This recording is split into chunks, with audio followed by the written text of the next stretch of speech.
All right, welcome everybody. My name is Aaron. I'm here to spend some time with you again today. Appreciate you being with us. We're going to talk about the art of SEO sales, which is truly the intro and approach part of the sales process and everything that you need to know to win the first 30 seconds. Now, let's get things going here. I got some things to share with you. I'll share my screen. Let's see, that looks like it's working. Screen sharing, recording, everything is on. Okay, fantastic. All right. So I'm going to start off today. A little story for you. My neighbor has a friend who was on a flight. I know you're thinking, yeah, that's crazy, Aaron. We all got a friend who has a neighbor, has a friend. This is actually a true story. This happened like 2 weeks ago. So my neighbor's friend is on a flight and everything, everybody's on the plane, everybody's loaded on, the gate's shut, getting ready to pull away. And then there's a little bit of a delay. And after some time, the attendant comes on and updates all the passengers that there is a checked item that needs to be accounted for. Meanwhile, they have identified through the security measures that a pet carrier has been checked in as checked luggage. And so, let's see. Oh, here we are. Okay. And then so, this is our little friend, Mr. Tabby. The workers are frantically looking around, searching for the pet carrier in the luggage section under the plane. And they do eventually come across it. And unfortunately, to their shock and horror, our little friend here, Mr. Tabby, is deceased.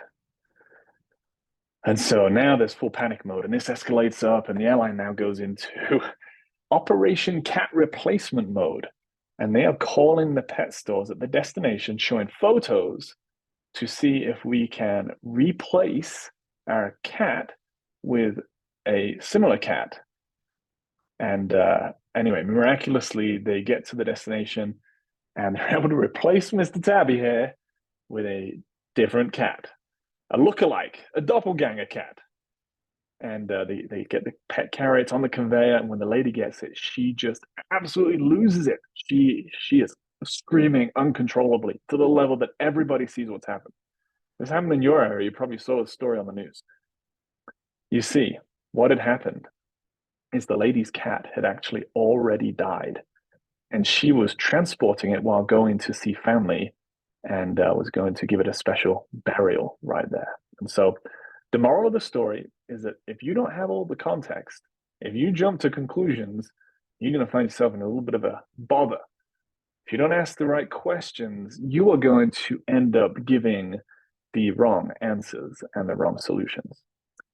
So part of our mindset today is to get the facts right, ask the right questions, and get to the point. So there we are. Let's get cooking. All right. It's been said you've got about 5 minutes to sell to a customer. If they're not convinced in 5 minutes, they're never going to be convinced. It's game over, my friends. So you are not going to close the deal.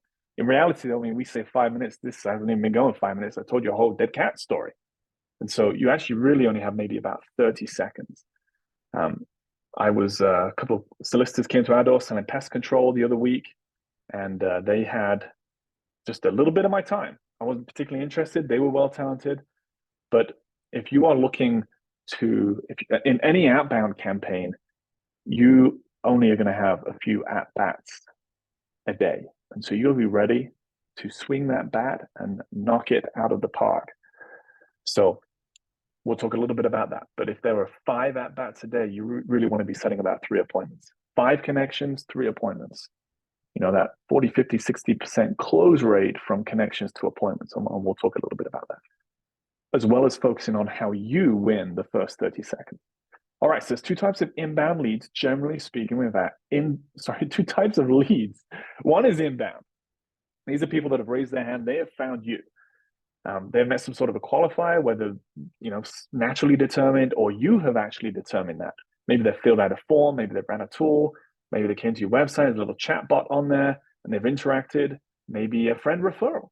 Maybe this is an inbound call. Maybe you've actually already spoken to them and now they're a sales qualified lead and you've set an appointment, and we'll talk a little bit about that as well.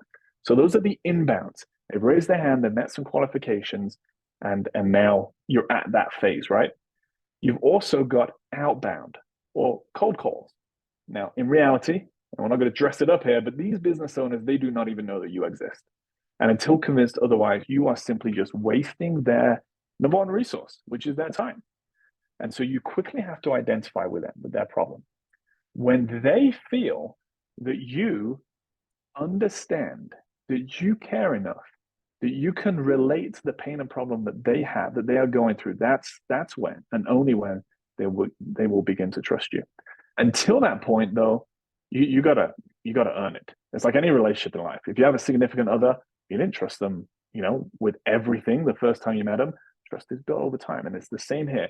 In this simple sales process, you have to gain their trust, and once you gain it, that just buys you a little bit extra time. It's all about the problem and solving it.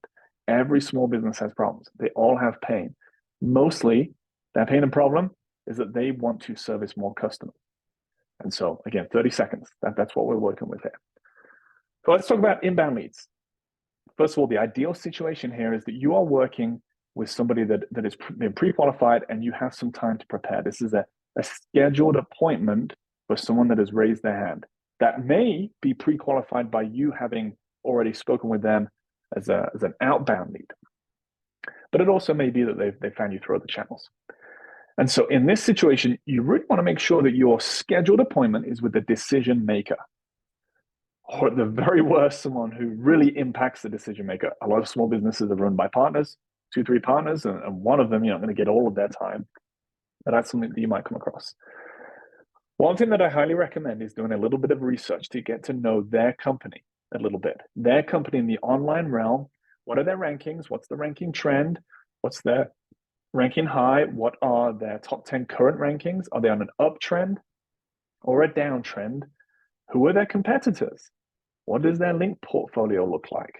So some tools that you can use, and we'll go into more of these in further detail later on, but you can look at SEMrush, Ahrefs, SpyFu, SERPstat. There's also BuiltWith, which is a technology-based tool that will tell you what technologies and plugins are used on a website. Also, will maybe help identify some of the deficiencies. As you know, SEO, full service SEO, looks at two things. You've got the on-site work, which is helping the content be relevant to what you want to rank for. So this sometimes and often includes creating more content, but increasing that relevancy, everything that takes place on the website. And then over here, we have the off-site work. This is where we call this backlinking, building links. We engage with existing content so that we can get a link back to your site. This creates authority and trust. So relevance on the website, trust and authority, credibility, all coming from outside of your website that point back. So when Google sees you're relevant and hundreds of other websites are relevant, they're then going to go to, well, who's the most credible? Who do we as Google want to refer to people who are searching for your services? And so when you're doing some research, you want to capture, with that in mind, right? It's the on-site relevance, the off-site trust that lend to the overall ranking position. And so when you're identifying competitors, people that rank higher often are going to have the same level of relevancy. They're just beating you in the backlinking area. They have more credibility. They have more authority as determined by Google's algorithm.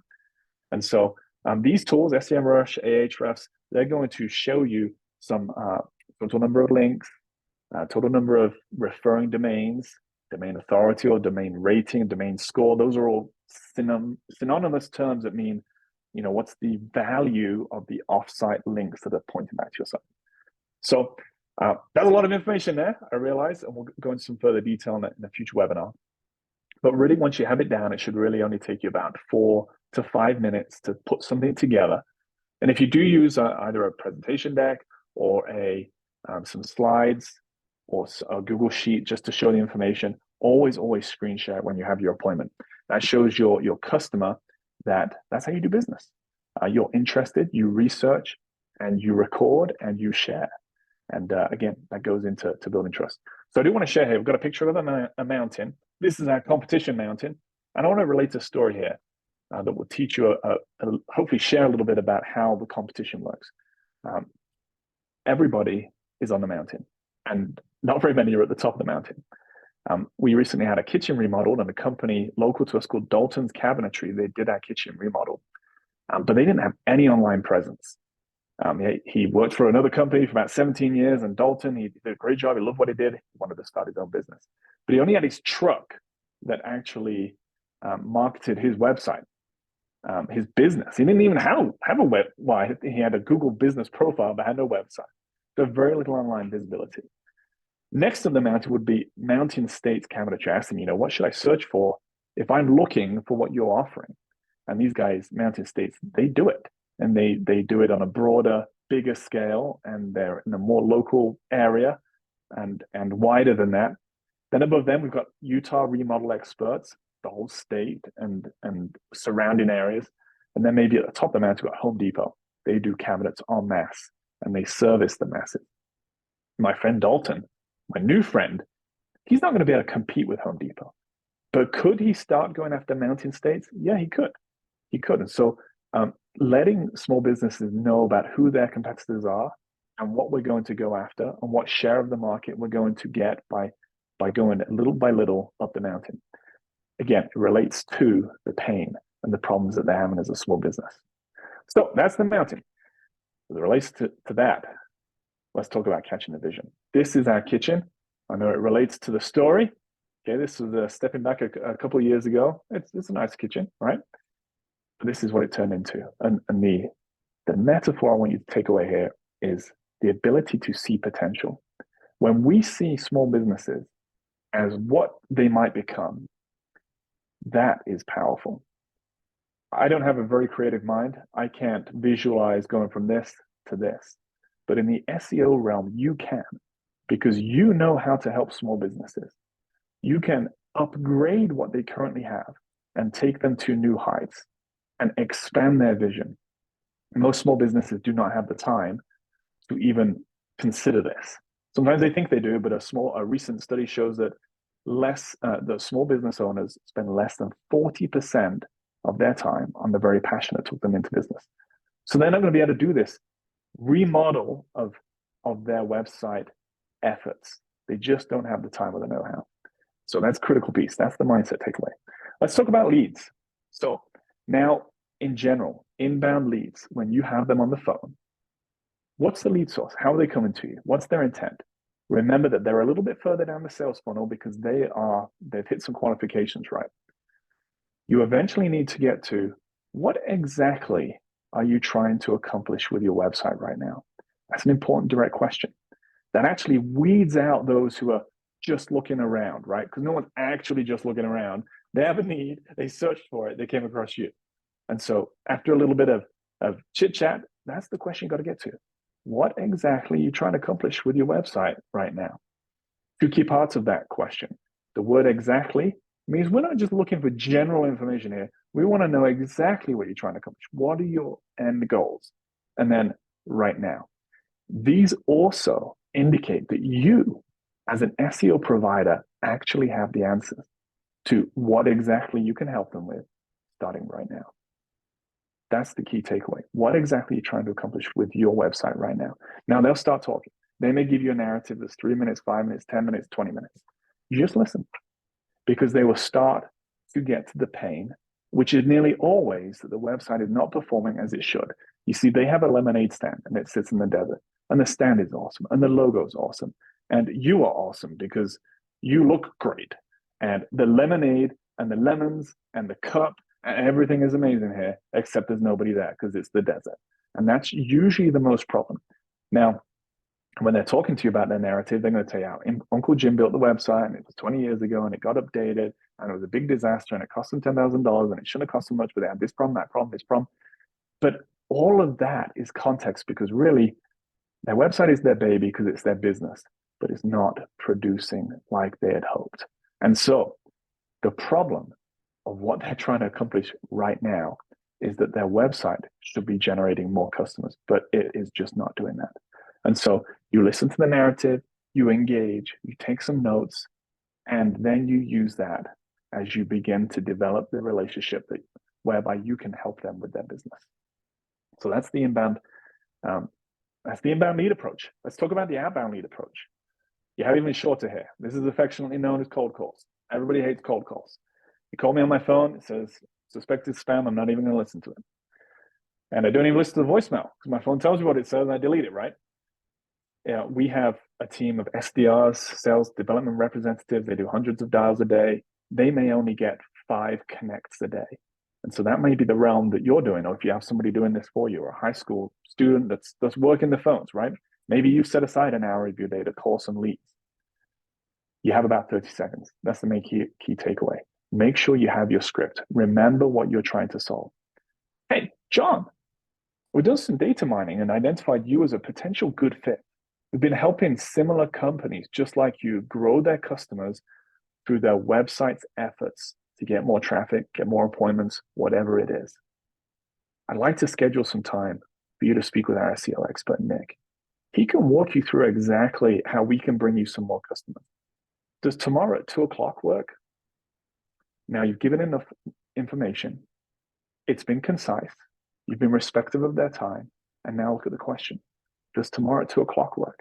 When they say no, they're not saying no to your SEO product. They're saying no to tomorrow at 2:00. I totally understand. How about Friday at 3:00 or alternatively Monday at 11? Which one of those works for you?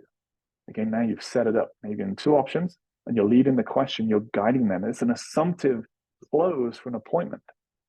That's the way to handle these. You may only get 5 at-bats a day. Let's close 2 or 3 of those to an appointment where you can then prepare and bring everything together so you can show them the strategy now that you know their pain and their problem, their lack of customers, but their amazing website, their amazing lemonade stand in the desert. All right, here's a key point, going back to the the kitchen remodel.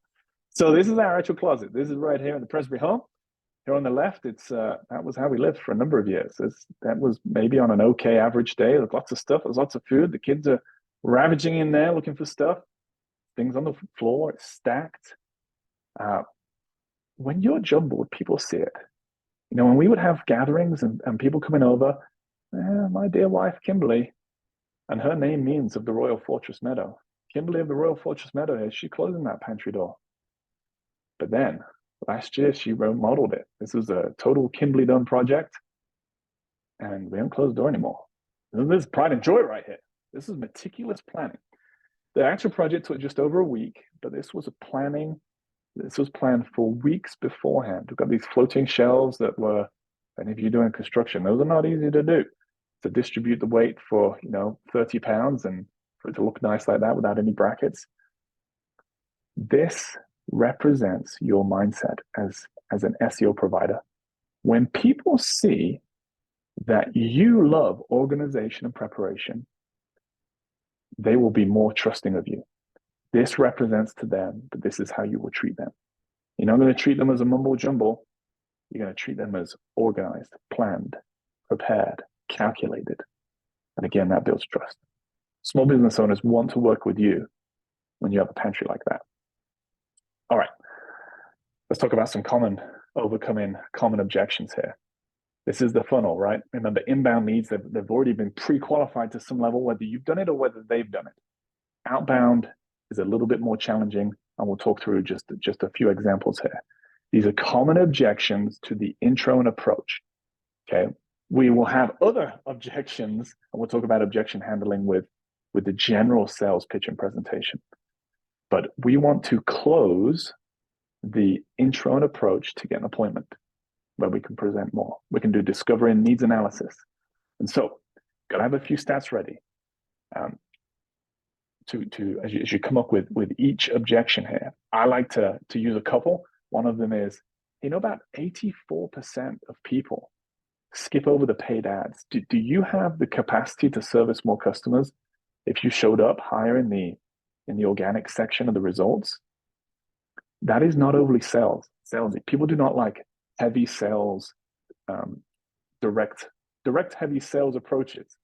It puts them off. They don't like the slick back car salesman, right? And so we've shared a stat, and now we've shared a simple, warm entry. Would you have the capacity to service more customers if you showed up in the organic section? That's great if you know if someone's doing pay-per-click. Maybe they say, I'm not interested. That makes sense. I'm not calling actually to sell you anything. Just wanted to understand what exactly you're trying to achieve with your website right now. That key question, right? What exactly? How about if they say they're busy? I totally understand that. I realize this call wasn't planned today. I just noticed that, I'm seeing in your area that Jeff's Plumbing and Jim's Plumbing and Sarah's Plumbing, that they are ranking ahead of you. And I wanted to know what exactly you're trying to accomplish with your website right now, because I actually think it's a much better website.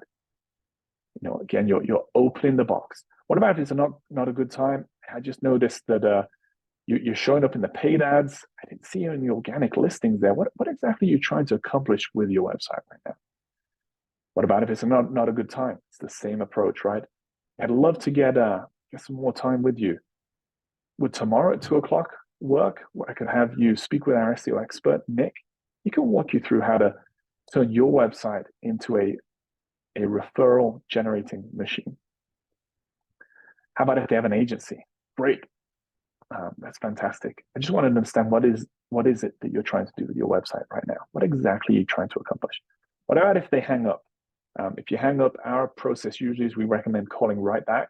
Think about when you get a spam call and you decline it and it comes again, you think, oh, maybe that's something interesting. Maybe I should answer that. So you answer it. And that's what we try. If they don't hang up, we don't take the time to leave voicemails because that could be another 30 seconds. You could do another 2 dials in that time. Most people are not listening to voicemails, so we just put them back in the cycle to attack another time. What if they have an in-house team? Again, hey, wow, that's fantastic. I just wanted to understand what it is that you're trying to accomplish with your website right now. What exactly are you trying to accomplish? If it's not a decision maker or if it's the wrong person, no worries. Who would be the right person to speak to? Who makes decisions around customer acquisition? What about if they're just looking? Hey, that makes sense. What exactly are you trying to accomplish with your website right now? They sold the company. Okay, totally understand. Hey, real quick, do you know who I should be reaching out to? Get a new objection. And there's probably another good 10 ones that you'll come across if you're doing regular outbound calls. Write it down. Simple linking phrase, and then the question. What exactly are you trying to accomplish with your website right now? Now for some outbound objections. Another hook that I like to try is, so just for reference, a hook. This is what gets them interested. If you don't get them engaged, you're going to have a difficult time setting an appointment for them or getting a conversion of that initial call. I like to say something like, hey, roughly about 90% of the people that are looking for your services click on the results, first page of results of Google. I didn't see you there. Do you know Jim's Auto Repair? Okay, because now we're leading in. We've got a stat. We're leading in. It's not overly aggressive. And then, do you know Jim's Auto Repair? Usually most people are quite familiar with who is in their area, and they're going to know Jim's Auto Repair, and they're going to have something to say about that. And so, what if they're not interested? Hey, totally understand. I'm not calling to try and sell you anything. I just noticed that in your area, 90% of people are looking for services, and I saw Jim's Auto Repair. What are you trying to do? What exactly are you trying to achieve with your website right now? Again, if it's not a good time to, if they say that it's not a good time, hey, totally understand. But I set up some time for you to speak with our SEO expert, Nick, tomorrow, and he can talk you through how to turn your website into an actual process where customers find you more easily. How about if they have an in-house team or they're working with an agency? Fantastic. Hey, just real quick, I noticed that your website was not showing up right there with Jim's Auto Repairs, and our team felt like it was really important to reach out. Do you have 10 minutes for a quick conversation? So again, I shared just a few ideas. We really want to get to that general question. What exactly are you trying to accomplish with your website right now? And then try to set the appointment. Present a time. If they say no, present another 2 options and take that approach. Above all, as I mentioned earlier, the key part is to start to build trust. Trust takes time to develop. In Disney, Aladdin asked Jasmine, "Do you trust me? Not do you trust my carpet, but me?" And that's because trust is a person to person, and so it really is important when they feel that you actually care about their business, you care about their pain, you can relate to it, care about their problems. they will give you some time to share what you think might be a solution. And that's the key. Thank you, everybody, for joining us today. Hope you found this was useful. Look over the scripting, look over the common objections, develop the mindset to see them as they may become. That will help. Always be ready to sell, always be ready to connect, always be dialed in. Thank you. Thank you for your time, and have a fantastic day.